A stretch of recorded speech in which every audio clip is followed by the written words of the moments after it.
الذین اصطفى فاعوذ باللہ من شرور انفسنا ومن سیئات اعمالنا من یهد اللہ فلا مضل له ومن یضلل فلا هادی له واشهد ان لا الہ الا اللہ وحدہ لا شریک له واشهد ان محمدا عبدہ ورسولہ اما بعد فان خیر الحدیث کتاب اللہ وخیر الہدی ہدی محمد صلی اللہ علیہ وسلم وشر الامور محدثاتها وكل محدثة بدعة وكل بدعة ضلالة وكل ضلالة في النار اعوذ باللہ السمیع العلیم من الشیطان الرجیم من حمدہ ونفخہ ونفثہ بسم اللہ الرحمن الرحیم اللہم صلی علی محمد وعلی آل محمد کما صلیت علی ابراہیم وعلی آل ابراہیم انک حمید مجید اللہم بارک علی محمد وعلی آل محمد کما بارکت علی ابراہیم وعلی آل ابراہیم انک حمید مجید رب اشرح لی صدری ویسر لی امری واحلل عقدۃ من لسانی یفقہوا قولی رب زدنی علما۔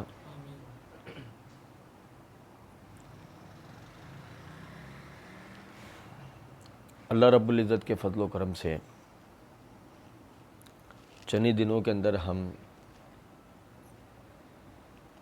سب سے زیادہ برکتوں والے مہینے میں داخل ہو جائیں گے۔ اللہ رب العزت نے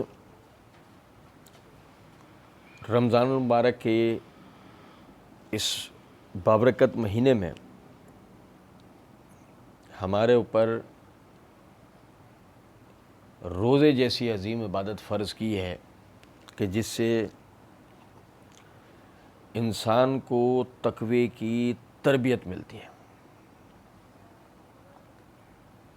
اللہ رب العزت نے سورہ بقرہ کے اندر آیت نمبر 183 میں فرمایا یا ایھا الذین آمنوا کتب علیکم الصیام کما کتب علی الذین من قبلکم لعلکم تتقون، اے ایمان والو تم پر روزے رکھنا فرض کیے گئے ہیں جیسے تم سے پہلے کے لوگوں پہ فرض کیا گیا تھا، لعلکم تتقون تاکہ تم پرہیزگاری اختیار کرو، تقوی اختیار کرو۔ اللہ تعالیٰ کے فضل و کرم سے کئی مرتبہ ہم پڑھ چکے ہیں تقوی قلبی فعل کا نام ہے، اللہ کے منع کردہ کاموں کو چھوڑ دینا، اللہ کی رضا کے لیے اس کے جن کاموں کے اس نے کرنے کا حکم دیا انہیں اختیار کر لینا، یہ تقوی ہے۔ اور روزہ اس کی تربیت ہے۔ اس حوالے سے ایک پوری ویڈیو ہماری روزے کا مقصد سے دیکھا جا سکتا ہے کہ روزہ رکھنے کی وجہ شریعت کے اندر کیا بتائی گئی ہے۔ یہ جو تقوی ہے، ہم جب روزہ رکھتے ہیں تو ہمیں روزے میں وہ کام کرنا ہے کہ جس سے ہمیں تقوی ہے، ہمارے اندر تقوی پیدا ہو اور ترقی کرتا جائے۔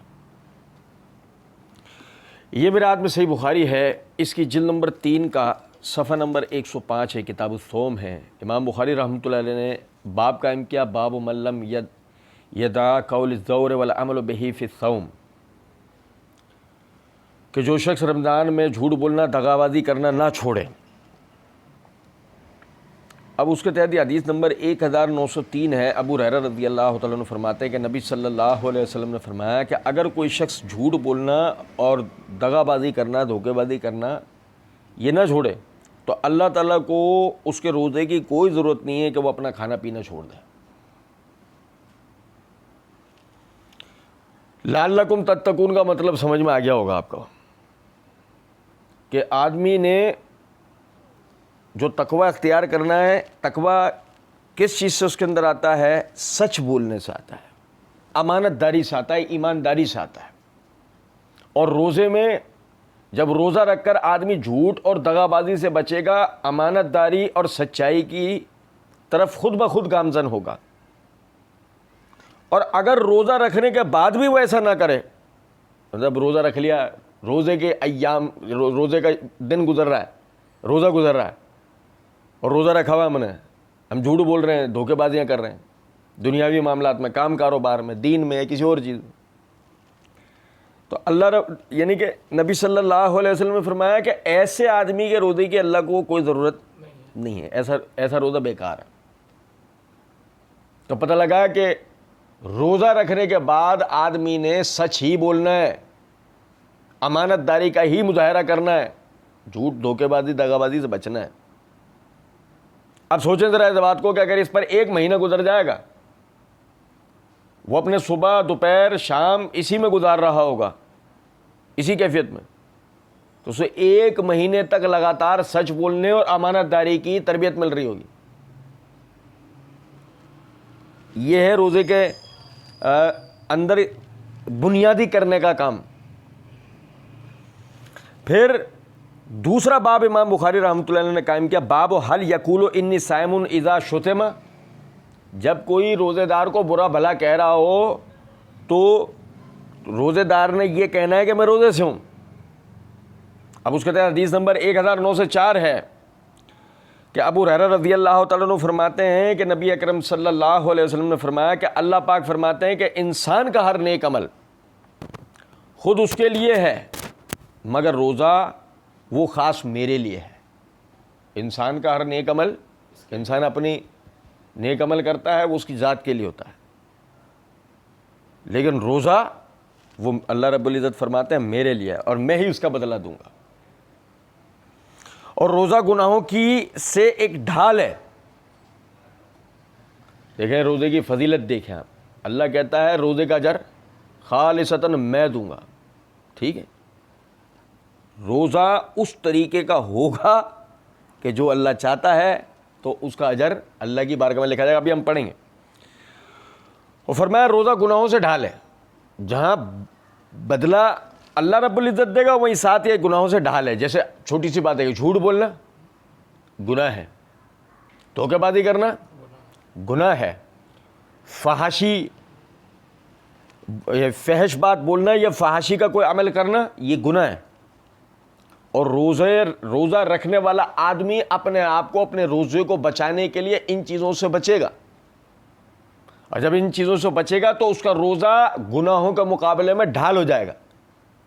تو نبی صلی اللہ رب العزت نے فرمایا کہ روزہ خاص میرے لیے، میں اس کا بدلہ دوں گا، روزہ گناہوں کی ایک ڈھال ہے۔ اگر کوئی روزے سے ہو تو اسے فحش گوئی، بے حیائی کی کوئی بات نہیں کرنی چاہیے، نہ قولاً نہ عملاً نہ اور کسی طریقے سے۔ اگر کوئی روزے سے ہے تو اسے بے حیائی کی کوئی بات نہیں کرنی چاہیے اور نہ ہی بے وجہ کا شور مچانا چاہیے۔ اگر کوئی اسے گالی دے یا برا بھلا کہے تو اس کے جواب میں روزے دار صرف اتنا کہے کہ میں روزے سے ہوں۔ دیکھو کیا پتہ لگا کہ جو روزے دار ہے، روزے دار فحش کلامی نہیں کرے گا، بے وجہ کی باتیں نہیں کرے گا، شور شرابہ نہیں کرے گا۔ 30 دن تک اگر وہ اسی پر چلا تو اس کی زبان مومن کی زبان ہو جائے گی، پاک ہو جائے گی۔ اس کی زبان سے گالیاں نہیں نکلیں گی، اس کی زبان سے بیہودہ گوئیاں نہیں نکلیں گی، اس زبان سے فحش لطیفے فحش باتیں نہیں نکلیں گی، اس کی زبان کی حفاظت ہو جائے گی۔ اور کیا حدیث میں الفاظ ہیں کہ نبی صلی اللہ علیہ وسلم نے فرمایا تم مجھے 2 چیزوں کی ضمانت دو، میں تمہیں جنت کی ضمانت دیتا ہوں، اس میں ایک چیز زبان ہے، کہ فرمایا مجھے زبان کی ضمانت دے دو۔ اب آپ یہ دیکھیں کہ روزے میں کیا جانے یعنی روزے میں ایک اور چیز کی طرف تلقین دلائی گئی کہ زبان کی حفاظت کرنا سیکھنا ہے، جھوٹ نہیں بولنا، دھوکہ نہیں دینا، فحش گوئی نہیں کرنی، شور نہیں مچانا۔ تو اس کے بدلے کیا کرنا ہے وہ ہم پڑھیں گے۔ یہ تو اپنی جگہ بات ہے، جھوٹ نہیں بولے گا، سچ بولے گا، دھوکہ بازی نہیں کرے گا، امانت داری کرے گا، گالی گفتار نہیں کرے گا، ذکر و اذکار کرے گا، اور فحش گوئی نہیں کرے گا، وہ باتیں کرے گا جس سے کسی کی دینی یا دنیاوی ترقی ہو۔ فرمایا اس ذات کی قسم جس کے ہاتھ میں محمد صلی اللہ علیہ وسلم کی جان ہے، روزے دار کے منہ کی بو اللہ تعالیٰ کے نزدیک مشک کی خوشبو سے بھی زیادہ بہتر ہے۔ روزے دار کو 2 خوشیاں حاصل ہوں گی، ایک وہ جب افطار کرتا ہے تو فرحت محسوس کرتا ہے، اور دوسرا جب وہ اپنے رب سے ملاقات کرے گا تو اپنے روزے کا ثواب پا کر خوش ہوگا۔ میرے بھائیوں، ہم میں سے ہر آدمی جو فضیلتوں کے پیچھے بھاگتا ہے، کہ جو عبادت اس نیت سے کرتا ہے کہ عبادت کے پیچھے کوئی لمبا چوڑا اجر و ثواب پتہ لگے، تو ایسے بھائیوں کے لیے یہ بہت بڑی بات ہے کہ اللہ رب العزت نے فرمایا کہ دوسری روزے دار کے لیے خوشی یہ ہے کہ وہ جب اپنے رب سے ملاقات کرے گا، کیا ملاقات کرے گا، تو اپنے روزے کا ثواب پا کر خوش ہوگا۔ ثواب تو روزے کا وہ اپنی جگہ ہے، پہلے جملے کے پہلے سے پہ غور کریں، کیا ہوگا؟ اپنے رب سے ملاقات کرے گا۔ یہ کتنا بڑا انعام ہے ایک مومن کے لیے، کتنا بڑا انعام، وہ اپنے رب سے ملاقات کرے گا۔ شرط یہ ہے کہ روزہ اس طرح رکھا جائے کہ جس طرح رکھنے کا حکم دیا گیا، لعلکم تتقون، تاکہ تم پرہیزگار بنو۔ ٹھیک ہے، اچھا جی، اب دیکھیں جو اسی حدیث کے اندر جو ہم نے پڑھا تھا کہ روزہ خاص میرے لیے ہے، میں ہی اس کا بدلہ دوں گا، یہ میرے ہاتھ میں صحیح مسلم ہے، اس کی جلد نمبر 3 کا صفحہ نمبر 144 سے کتاب الصیام ہے۔ امام نووی رحمۃ اللہ علیہ نے باب قائم کیا، باب و فضل الصیام، روزے کی فضیلت۔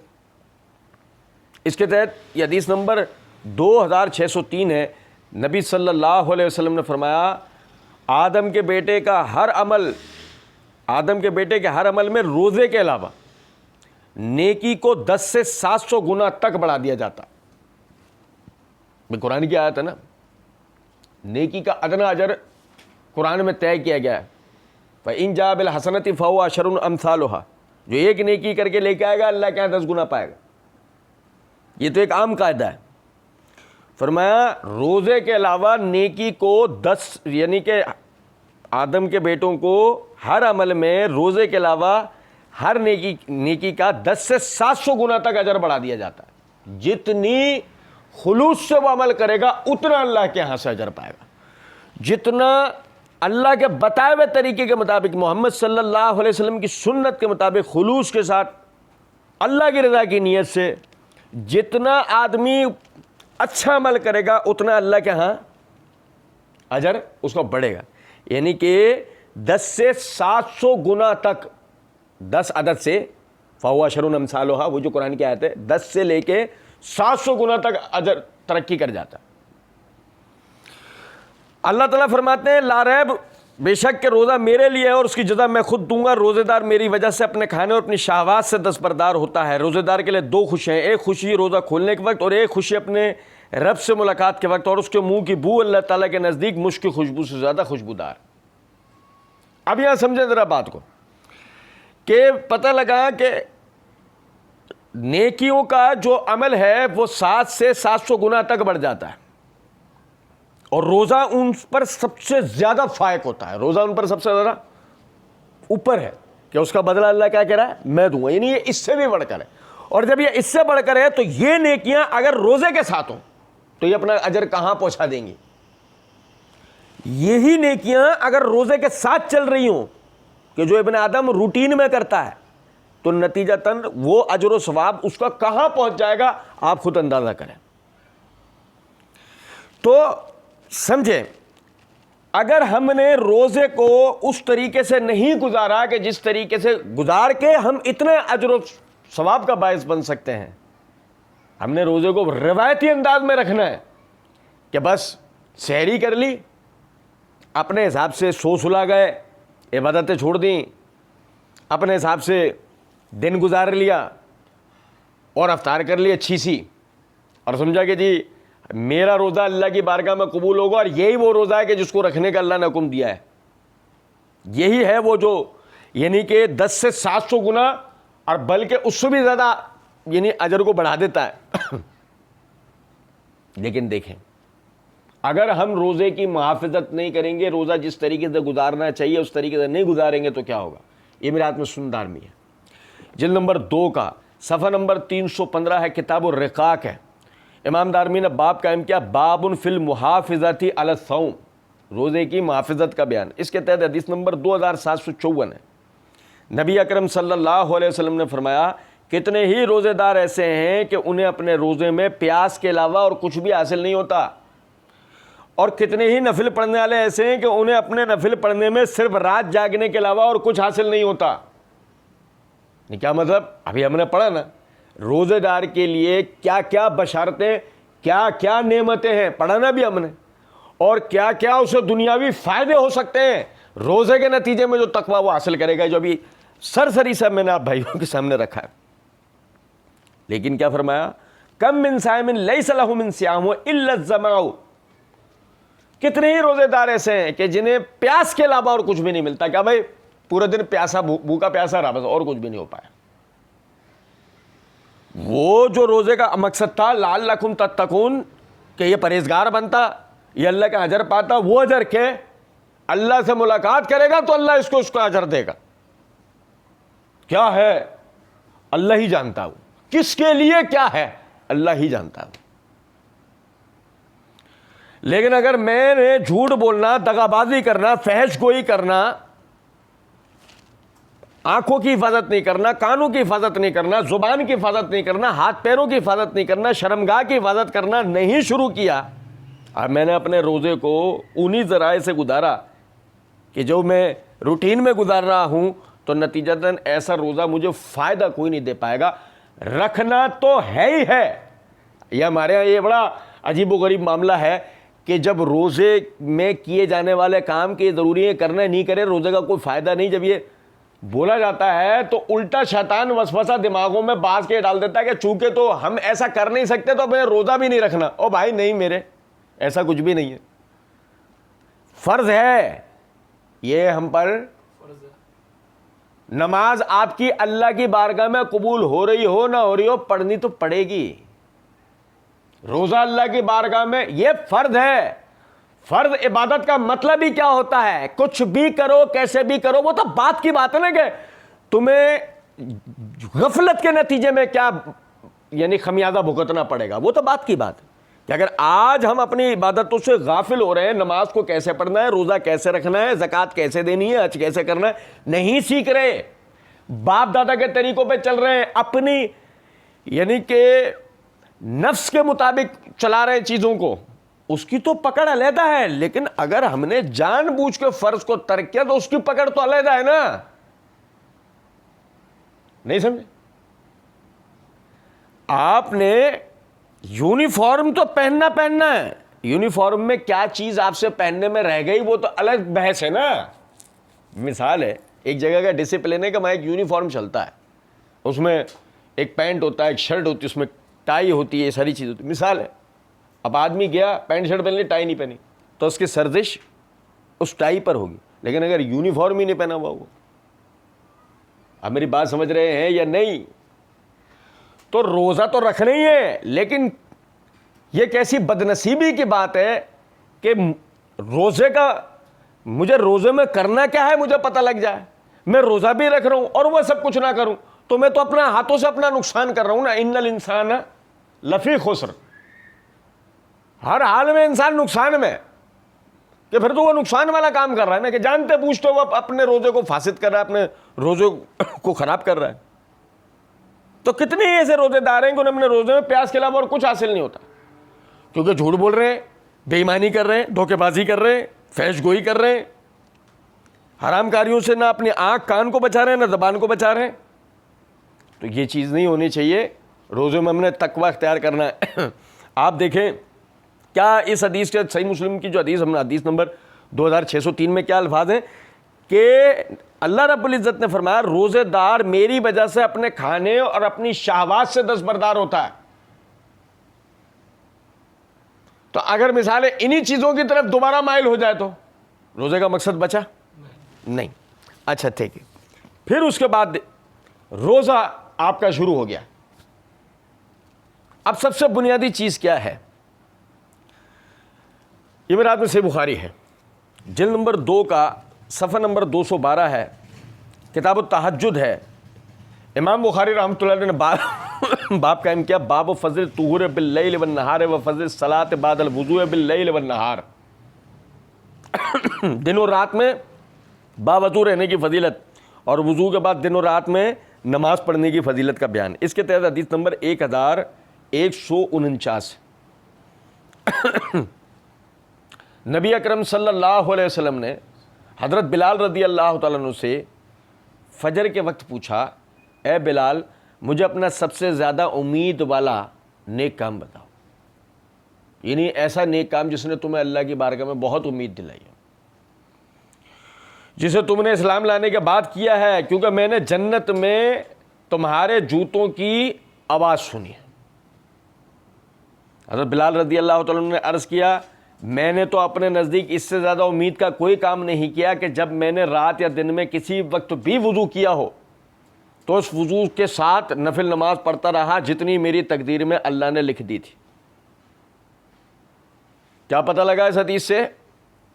بلال رضی اللہ تعالیٰ عنہ دنیا میں چل رہے ہیں لیکن ان کے قدموں کی آواز کہاں سنی جا رہی ہے؟ جنت میں۔ اس کا مطلب دنیا میں جنتی گھوم رہے ہیں ماشاءاللہ، اللہ کا فضل و کرم سے، لا حول ولا قوت الا باللہ۔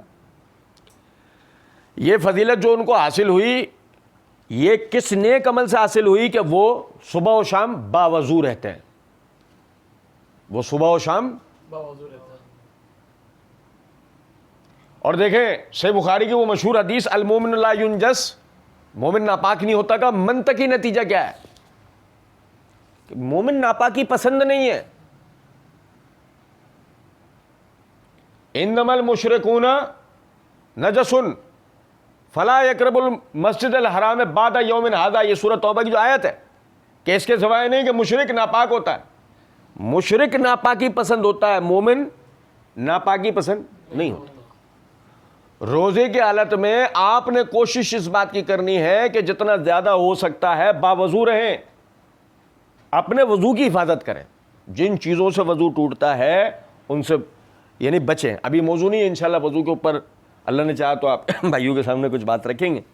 عرض کرنے کا مطلب یہ ہے کہ کوشش اس بات کی ہو کہ میں روزے کی حالت میں یعنی کہ جسمانی طور پر بھی پاکیزہ ہوں، روحانی طور پر پاکیزگی تقویٰ ہے جو اس کی میں تربیت لے رہا ہوں، جسمانی پاکیزگی بھی رکھوں، یعنی وضو سے بھی، وضو غسل سے بھی رہوں، کسی طرح کوشش کروں کہ میرا وضو برباد نہ ہو۔ غسل تو ہمیں پتہ ہی ہے وہ کس چیز سے ٹوٹتا ہے، وضو یہ بھی ہمیں عام طور پہ پتہ ہی ہوتا ہے۔ کوشش اس بات کی کرنی ہے باوضو رہنا ہے۔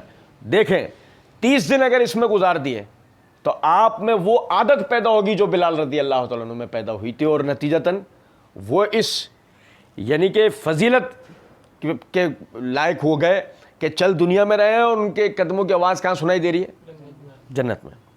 اچھا اسی طریقے سے پھر دیکھیں دوسری چیز روزہ رکھتے کے ساتھ جو یعنی کہ آدمی طاہر ہوتا ہے، طاہر ہوتے کے ساتھ پاکیزہ ہوتا ہے، پاکیزہ ہوتے کے ساتھ دوسری جو بنیادی چیز ہے یہ میرے ہاتھ میں صحیح بخاری ہے، اس کی جلد نمبر 1 کا صفحہ نمبر 363 ہے، کتاب مواقیت الصلاۃ ہے۔ امام بخاری رحمۃ اللہ نے باب قائم کیا باب و فضل الصلاۃ لوقتہا، نماز کو اپنے وقت پہ پڑھنا۔ اس کے تحت یہ حدیث نمبر 500 ہے۔ ابو عمرو سعد بن ایاس شیبانی وہ کہتے ہیں ہم نے اس گھر والے سے، ہم نے عبداللہ ابن مسعود رضی اللہ تعالیٰ عنہ کے گھر کی طرف اشارہ تھا، ہم نے اس گھر والے سے سنا کہ انہوں نے کہا کہ میں نے نبی صلی اللہ علیہ وسلم سے پوچھا اللہ کے رسول اللہ تعالیٰ کو کون سا عمل سب سے زیادہ پسند ہے؟ اللہ تعالیٰ کو کون سا عمل سب سے زیادہ پسند ہے؟ نبی صلی اللہ علیہ وسلم نے فرمایا نماز کو اپنے وقت پر پڑھنا، نماز کو اپنے وقت پر پڑھنا۔ میں نے پوچھا پھر کون سا؟ فرمایا اپنے ماں باپ کی خدمت کرنا۔ میں نے پوچھا پھر کون سا؟ فرمایا اللہ کی راہ میں جہاد کرنا۔ عبداللہ بن مسعود رضی اللہ تعالیٰ عنہ نے کہا کہ نبی صلی اللہ علیہ وسلم نے یہ 3 باتیں بیان کی، اگر میں اور پوچھتا تو آپ صلی اللہ علیہ وسلم مزید بھی بیان فرما دیتا۔ اب بتانے کا بنیادی مقصد اس حدیث سے یہ ہے کہ دیکھیں اللہ کی بارگاہ میں سب سے زیادہ پسندیدہ عمل کیا ہے؟ وقت پر نماز پڑھنا۔ آپ اللہ کے ایک پسندیدہ عمل روزہ میرے لیے ہے، روزہ میرے لیے ہے سے گزر رہے ہیں، آپ نے روزہ رکھا ہوا ہے، اور آپ اسی میں اگر مزید ایک اور جو اللہ کو سب سے زیادہ عمل پسند ہے کہ وقت پر، روزے کی حالت میں آپ نے وقت پہ نماز پڑھنی ہے۔ اگر آپ نے ایسا کیا، دیکھیں الحمدللہ نماز بھائی پڑھتے ہیں لیکن بعض مرتبہ غفلت کرتے ہیں، نماز کو اس کے وقت سے ہٹا کے پڑھتے ہیں، دیر کر کے پڑھتے ہیں، بعض دفعہ ایک نماز دوسرے وقت میں داخل ہو چکی ہوتی ہے جب پڑھ رہے ہوتے ہیں، جماعت سے نماز نہیں پڑھتے۔ روزہ رکھنے کے بعد جب ہم نماز پڑھیں گے، وقت پہ پڑھیں گے، با جماعت پڑھیں گے، اہتمام کے ساتھ پڑھیں گے، اور 30 دن اسی پہ گزریں گے، نتیجتاً ہمیں با جماعت تکبیر اولیٰ کے ساتھ نماز پہ استقامت ملے گی۔ یہ سمجھ رہے؟ تو روزے میں جو دوسرا کرنے والا کام ہے وہ وقت کے اوپر نماز پڑھنا، نمازوں کی محافظت کرنی ہے۔ اللہ رب العزت نے جیسے کہ فرمایا حافظوا علی الصلوات والصلاۃ الوسطی وقوموا للہ قانتین، نمازوں کی حفاظت کرو، خصوصاً بیچ والی نماز کی، اور اللہ کے حضور بعد اب کھڑے ہو۔ اچھا پھر دیکھیں، یہ میرے ہاتھ میں صحیح مسلم ہے، اس کی جلد نمبر 7 کا صفحہ نمبر 525 سے کتاب التوبہ ہے۔ امام نووی رحمۃ اللہ علیہ نے باب قائم کیا ہے، باب قولہ تعالی ان الحسنات یذہبن السیئات، بے شک نیکیاں گناہوں کو مٹا دیتی ہیں۔ اس کے تحت یہ حدیث نمبر 6878 ہے۔ انس بن مالک رضی اللہ تعالیٰ عنہ بیان کرتے ہیں کہ نبی صلی اللہ علیہ وسلم کے پاس ایک شخص آیا اور اس نے آ کے کہا یا رسول اللہ صلی اللہ علیہ وسلم، مجھ سے ایک ایسا جرم سرزد ہو گیا ہے جس کی وجہ سے مجھ پر حد جاری ہوگی، آپ مجھ پر حد جاری کریں۔ اتنے میں نماز تیار ہو گئی، نماز کا وقت ہو گیا، نبی صلی اللہ علیہ وسلم کے ساتھ اس نے نماز پڑھی۔ جب اس نے نماز پڑھ لی تو اس نے کہا یا رسول اللہ صلی اللہ علیہ وسلم، میں نے ایک حد لگنے والا کام کیا ہے، آپ کتاب اللہ کے مطابق مجھ پر حد قائم کر دیجئے۔ نبی صلی اللہ علیہ وسلم نے فرمایا کیا تم نے ہمارے ساتھ نماز نہیں پڑھی؟ اس نے کہا جی۔ تو آپ صلی اللہ علیہ وسلم نے فرمایا اللہ تعالیٰ نے تمہاری مغفرت کر دی۔ کیا پتہ لگا؟ نماز گناہوں کو مٹا دیتی ہے، نماز گناہوں کو۔ وہ مشہور حدیث صحیح بخاری کتاب الصلاۃ میں امام بخاری رحمۃ اللہ علیہ نے جو نماز کی فضیلت کا باب قائم کیا، اس کے تحت ہی دوسری جو حدیث ہے، ایک نماز سے دوسری نماز اور ایک جمعے سے دوسرے جمعے کے درمیان اللہ رب العزت بندوں کی خطاؤں کو جھاڑ دیتا ہے، معاف کر دیتا ہے، ختم کر دیتا ہے۔ تو عرض کرنے کا مطلب یہ ہے رمضان کا مہینہ، مغفرت کا مہینہ، سنو ذرا بات، روزے سے آپ ہیں، اجر آپ کا ترقی کر کے 700 گنا بلکہ 100 پر جا سکتا ہے۔ باوضو ہیں آپ، نماز کا اہتمام آپ کریں، اللہ رب العزت آپ ہمارے گناہوں کو معاف کرے گا۔ لیکن اگر ہم سمجھیں کہ وہی پھر صحیح ابن حبان والی حدیث کہ نبی صلی اللہ علیہ وسلم نے یعنی لعنت فرمائی اس شخص کے اوپر جو رمضان المبارک کا مہینہ پائے اور اس میں اپنی مغفرت نہ کروا سکتا ہو، تو وقت پہ نماز پڑھیں، روزے کی حالت میں وقت پہ نماز پڑھیں اور اپنے گناہوں کی یعنی مغفرت کا معاملہ کروائیں۔ یہ میرے ہاتھ میں سنن ترمذی ہے، جلد نمبر 3 صفحہ نمبر 309 ہے، کتاب فضائل القرآن ہے۔ امام ترمذی رحمۃ اللہ علیہ نے باب قائم کیا، باب ما جاء فی من قرأ حرفا من القرآن ما له من الاجر، اس کے تحت حدیث نمبر 3087 ہے۔ تیسرا کام جو روزے دار کو کرنا ہے، عبداللہ ابن مسعود رضی اللہ تعالیٰ عنہ فرماتے ہیں کہ نبی صلی اللہ علیہ وسلم نے فرمایا جس شخص نے اللہ کی کتاب سے ایک حرف پڑھا اس کے لیے ایک نیکی ہے، اور ایک نیکی کا ثواب 10 گنا ہے۔ من جاء بالحسنۃ فہو عشر امثالھا، اور وہ ترقی کر کے 700 گنا تک بھی جا سکتا ہے۔ نبی صلی اللہ علیہ وسلم نے فرمایا میں یہ نہیں کہتا کہ الف لام میم ایک حرف ہے، بلکہ الف ایک حرف ہے، لام ایک حرف ہے اور میم ایک حرف ہے۔ کیا پتہ لگا؟ الف لام میم ذالکا 3 حرف ہیں، الکتاب 5 حرف ہیں، لا 2 حرف ہیں، ریب 3 حرف ہیں، فیہ 3 حرف ہیں۔ الف لام میم ذالک الکتاب لا ریب فیہ ھدی للمتقین الذین یقیمون الصلاۃ ومما رزقناہم ینفقون والذین یؤمنون بما انزل الیک، پڑھتا جائے گا اور اجر 10 گنا سے 700 گنا تک ترقی کرے گا۔ آپ سمجھیں باوضو ہے، وقت پہ نماز پڑھ لی ہے، اب فارغ ہے، فحش گوئی نہیں کرنی، جھوٹ نہیں بولنا، بے وجہ فضول گفتگو نہیں کرنا، فارغ ہے، موبائل نہیں چلائے گا، فیس بک واٹس ایپ نہیں چلائے گا، روزے کی حالت میں ہے، کیا کرے گا؟ قرآن پڑھے گا۔ ایک حرف کے بدلے 10 نیکیاں، ترقی کر کے 700 گنا تک روزے کی حالت ہے. اگر قرآن پڑھے گا تو نتیجتاً وہ 700 گنا سے بھی ترقی کر کے اس کا عمل، آپ سوچیں کہ اجر کہاں تک جا سکتا ہے اس کا. اور جیسے کہ ابھی ہم پڑھیں گے، نبی صلی اللہ علیہ وسلم رمضان المبارک میں جبرائیل علیہ السلام کے ساتھ باقاعدہ قرآن کا دور کرتے تھے، جس کا مطلب ہوا کہ رمضان المبارک میں سلیقے، طریقے، تمیز، اس تمیز اور ادب کے ساتھ جو اللہ نے قرآن میں فرمایا کہ ورتل القرآن ترتیلا، قرآن کو ٹھہر ٹھہر کر پڑھو، رٹا نہیں مارنا، ایسا نہیں پڑھنا پڑھ کے خود کو سمجھ میں نہیں آ رہا تو اللہ کو کیا سمجھائے گا، نعوذ باللہ من ذالک. سمجھے ذرا بات.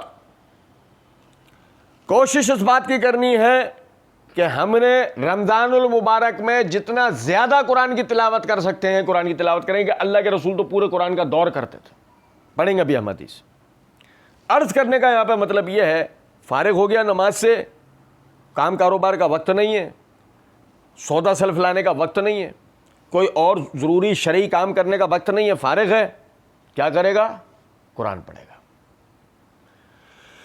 ہر حرف کے بدلے 10 نیکی، ترقی کر کے 700 گنا تک. اور جیسے کہ حدیث ہے، نبی صلی اللہ علیہ وسلم نے فرمایا کہ قرآن اس وقت تک پڑھو جب تک تمہارا دل لگا رہے. جب دل اچاٹ ہونے لگے تو اٹھ جایا کرو، تو مستقل نہیں پڑھ پائے گا. جب مستقل نہیں پڑھ پائے گا تو اب روزے میں کیا کرنا ہے؟ اللہ رب العزت نے سورہ احزاب کے اندر فرمایا، یا ایھا الذین آمنوا اذکروا اللہ ذکرا کثیرا وسبحوہ بکرۃ واصیلا. آیت نمبر 41 اور 42. اللہ رب العزت نے فرمایا، اے ایمان والو، اللہ کا صبح و شام خوب خوب ذکر کیا کرو. اللہ کا صبح و شام خوب خوب ذکر کیا کرو. وہ جو صبح و شام خوب خوب ذکر کرنا ہے، اس میں پہلی بنیادی چیز ہے صبح و شام کے اذکار، صبح و شام کی دعائیں. صبح اٹھنے کی دعا، آئینہ دیکھنے کی دعا. بھائی میرے پیارے، سحری کھائے گا بسم اللہ پڑھے گا، اس کے بعد اللہ کا شکر ادا کرنے کی دعا پڑھے گا، نیا کپڑا پہنے گا اس کی دعا پڑھے گا، آئینے کے سامنے کھڑا ہوگا اس کی دعا پڑھے گا، گھر سے نکلے گا اس کی دعا پڑھے گا، بازار میں داخل ہوگا اس کی دعا پڑھے گا، دن گزارے گا اللہ کی تسبیح و تحمید و تکبیر بیان کرتا رہے گا، نبی صلی اللہ علیہ وسلم پہ درود پڑھتا رہے گا، اپنے گناہوں کے لیے استغفار کرتا رہے گا. کیونکہ فحش گوئی نہیں کرنی، جھوٹ نہیں بولنا، فضول گوئی نہیں کرنی، بد کلامی زبان سے کوئی نہیں کرنی، زبان کی حفاظت کرنی ہے. تو اس کا طریقہ یہ ہے کہ بدلے میں کیا کرے گا؟ خوب خوب اللہ کا ذکر کرے گا، صبح و شام کرے گا. پھر صبح کی دعائیں پڑھے گا، شام میں وہی دعائیں شام کی پڑھے گا. ایسی بیچ میں نماز آئیں گی، نمازیں پڑھے گا، نماز کے بعد کے ذکر و اذکار پڑھے گا، بازار سے نکلنے کی دعا پڑھے گا، گھر میں داخل ہونے کی دعا پڑھے گا. بھائی میرے پیارے، بیت الخلاء میں داخل ہونے کی دعا پڑھے گا، باہر آنے کی دعا پڑھے گا، وضو کے بعد کی دعا پڑھے گا. یعنی جو ذکر، جو دعا شریعت نے جس وقت بتا دی ہے، اللہ نے توفیق دی، پڑھے گا. 30 دن اسی ترتیب سے جب قرآن پڑھتا رہے گا، ذکر و اذکار کرتا رہے گا، اللہ رب العزت قرآن کی تلاوت اور ذکر و اذکار پہ اس کو استقامت دے دے گا. آپ دیکھیں، یہ جنہیں اللہ کا ولی کہا گیا، جو امت کے ہمارے بزرگ گزرے، وہ اللہ کا ولی جن باتوں پہ کہلائے وہ یہی تو ساری باتیں تھیں. انہوں نے اپنی زندگی سچائی، امانت داری کے ساتھ، تقوی کے ساتھ، پرہیزگاری کے ساتھ گزاری، گناہوں سے دور رہے، ہمیشہ اجر و ثواب والے کام کیے، نیکیوں والے کام کیے، نمازیں پڑھیں، رات اور دن کی عبادتیں کریں، اللہ کے رستوں میں خرچ کیا، اللہ کے رستوں میں جہاد کیا. یہ ساری محنتیں کر وہ اللہ رب العزت کے ولایت کے مقام کو پہنچے. یہ امت بانجھ نہیں ہوئی. اللہ کا فضل و کرم سے اللہ کے ولی آج بھی پیدا ہوتے ہیں. فرق صرف اتنا ہے، یا تو صرف ولیوں کو مان لو یا خود اللہ کے ولی بننے کی کوشش کرو. اللہ آپ کو اپنا ولی بننے کی طرف دعوت دیتا ہے. اللہ ولی الذین آمنوا یخرجوہم من الظلمات الی النور. اللہ ایمان والوں کا ولی ہے جو انہیں اندھیروں میں سے نکال کر روشنیوں کی طرف لے جاتا ہے. اللہ آپ کو ولی بننے کی طرف دعوت دیتا ہے. اللہ اپنا دوست بننے کی طرف دعوت دیتا ہے. اللہ سے دوستی کریں, شیطان سے دشمنی کریں. انہ لکم عدو مبین, وہ تمہارا کھلا دشمن.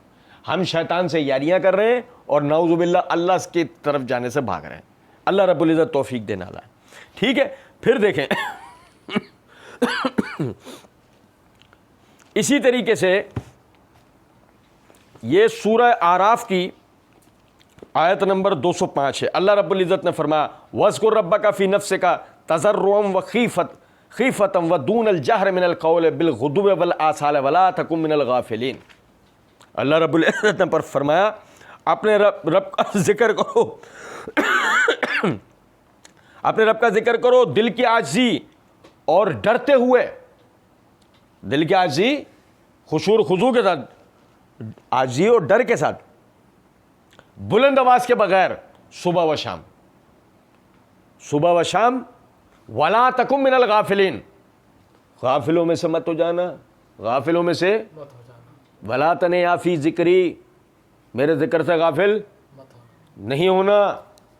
حکم دیا اللہ رب العزت نے. اور سورہ بقرہ میں فرمایا کہ فَاذْكُرُونِي أَذْكُرْكُمْ وَاشْكُرُوا لِي وَلَا تَكْفُرُونَ.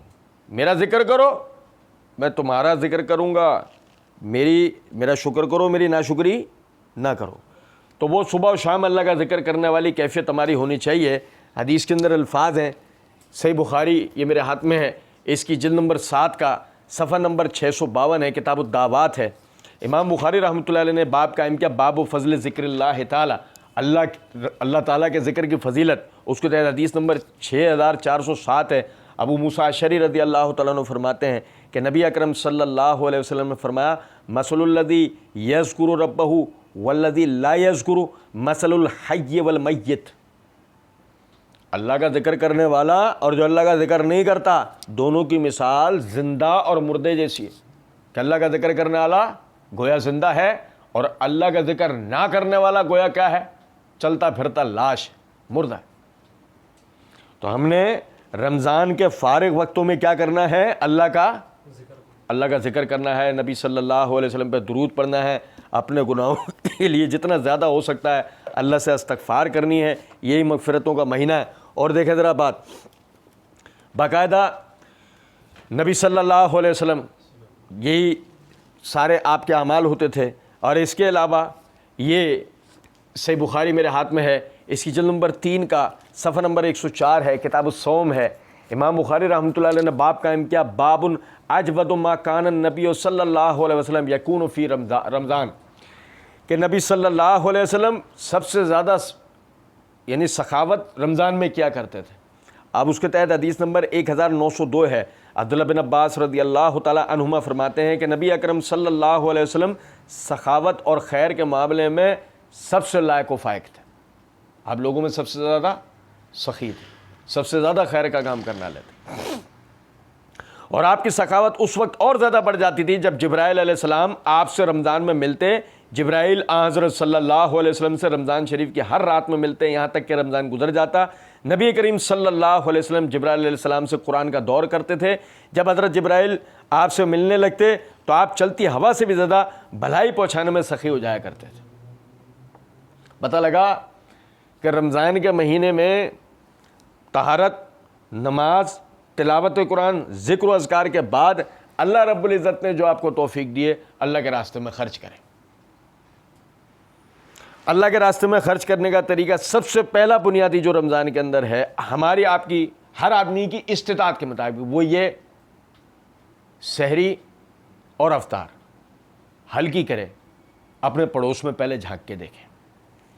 اگر اپنے محلے علاقے میں کوئی روزے دار بھائی روزہ بھی رکھنا چاہتا ہے لیکن ہم سے آدھی بھی سحری نہیں کر سکتا, ہم سے آدھی بھی افطار نہیں کر سکتا, تو آدھی ہم کر لیں, آدھی اپنے بھائی کو کروا دیں. لیکن اس کا قطعی یہ مطلب نہیں ہے لنگر کھانے کھول دیں ہٹے کٹوں کے لیے, ایسا بھی نہیں کرنا چاہیے. یہ بھی ہمارے یہاں بڑا غلط طریقہ ہے. ہم لوگ اللہ کے راستے میں خرچ کرنے کے نام پر باقاعدہ لنگر خانے ہی کھول ڈالتے ہیں اور اس میں ہر ایرا کرا نتو کھرا ہر ہٹا کٹا آ کے ٹھونس رہا ہے. یہ بھی طریقہ نہیں ہونا چاہیے. اللہ کے راستے میں خرچ کریں, اس کو دکھانے کے لیے کریں, سب سے چھپا کے کریں. اپنے بھائی کے کام آئیں, اپنے محلے دار کے کام آئیں, اپنے رشتہ دار کے کام آئیں. دیکھیں جو غریب ہے, روزہ رکھنا چاہتا ہے, سحری کے لیے بندوبست نہیں ہے, اس کو سحری کرائیں, اپنے ساتھ سحری کرائیں, اس کو گھر راشن پہنچائیں, اس کو سحری کرائیں. جو افطار کرنا چاہتا ہے اپنے ساتھ افطار کرائیں, اپنے یعنی کہ ساتھ افطار نہیں کر سکتا اس کے گھر سامان پہنچائیں. تو اس طرح کا سلسلہ یعنی ہونا چاہیے, ٹھیک ہے. اور اس کے علاوہ جو بھی خیر کا کام آپ سمجھتے ہیں, جس کو سورہ توبہ کی آیت نمبر 66 میں اللہ رب العزت نے مصارف زکوٰۃ میں گن دیا ہے, ان میں سے جن جگہوں پر بھی آپ خرچ کرنا چاہتے ہیں آپ وہاں پہ خرچ کریں. رمضان المبارک کے ہی مہینے میں کوشش کریں زکوٰۃ نکالیں کہ جب آپ کا جو عمل ہے وہ پہلے ہی 10 گنا سے لے کر 700 گنا تک تو ترقی کر ہی چکا ہے. آپ نے اللہ کی رضا کے لیے روزے کی حالت میں جب اللہ کے راستے میں خرچ کیا اور ساتھ ہی ایک اور فرض رکن کی ادائیگی کر دی کہ اپنے مال کی زکوٰۃ نکال دی, تو وہ بھی اللہ کے ہاں عام اجر سے زیادہ آپ کو اجر دلائے گی. اور کوشش کریں, یہ بھی ہمارا موضوع نہیں ہے, انشاءاللہ اللہ توفیق دے گا زکوٰۃ کے مسائل میں پڑھیں گے, کوشش کریں اس بات کی اپنی زکوٰۃ مستحق کو خود دیں. اداروں کے ذریعے جو طریقہ ہمارے ہاں کہ جی وہ کوئی بھی فلاح و خیر کا کام کرنے والا جو ادارہ ہے, ہم نے اس کو پیسے دیے وہ ہمارا مال کہاں لگا رہا ہے, کیسے لگا رہا ہے, ہمیں کچھ پتہ ہی نہیں. اور میرے بھائیوں سمجھو ذرا اس بات, ٹھیک ہے, کیا آپ نے اپنا حصہ ادا کر دیا, ٹھیک ہے, اب آپ کا معاملہ اور اللہ کا معاملہ ہے, لیکن اس بات کو سمجھیں کتنے مستحق ایسے ہیں جو اپنی خودداری اور سفید پوشی کی وجہ سے ہاتھ نہیں پھیلا پاتے, اور ادارے عالم الغیب ہے نہیں کہ جو ان خودداروں اور سفید پوشوں کو بغیر ان کے بتائے جان لیں. تو سمجھیں ذرا اس بات کو, بعض مرتبہ ہم ان خودداروں اور سفید پوشوں کو اپنے خاندانوں میں, اپنے محلوں میں, اپنے علاقوں میں خود سے جانتے ہوتے ہیں, انہیں ادارے نہیں جانتے. اسی لیے کوشش اس بات کی کریں کہ آپ اپنے پیسے زکوٰۃ کے اٹھا کے کسی اداروں کو دیں, اس سے کروڑ درجے بہتر یہ ہے کہ آپ اپنا پیسہ اپنے ہاتھوں سے مستحق تک پہنچائیں. اس بات کا اطمینان کریں کہ آپ نے اس کی خدمت کر دی ہے. اس گمان میں نہیں رہیں کہ آپ کے پیسے سے اللہ کے دین کی خدمت ہو جائے گی, نہیں. کوشش کریں کہ آپ یہ ذہن بنائیں کہ ہاں میری وجہ سے اللہ کے دین کی خدمت ہو گئی, خود اطمینان حاصل کریں اس بات کا. اور معذرت کے ساتھ میں عموماً ایک بات کہا کرتا ہوں, دنیاوی کرپشن سے کئی گنا زیادہ خطرناک مذہبی کرپشن ہے, کیونکہ اس کی وجہ یہ ہے کہ دنیاوی کرپشن پہ تو پھر نیب کا ادارہ بیٹھا ہے جو فعال ہو یا نہ ہو, ہے تو صحیح, لیکن مذہبی کرپشن پہ تو کوئی نیب کا ادارہ بھی نہیں ہے کہ جو چیک اینڈ بیلنس کر لے کہ پیسہ کہاں جا رہا ہے. تو میرے بھائی جو مال اللہ کے راستے میں دیتے ہیں اس بات کی کوشش کریں کہ وہ مال مستحق تک پہنچنا چاہیے. پھر اسی طریقے سے ایک مسئلہ اور سمجھ لیں,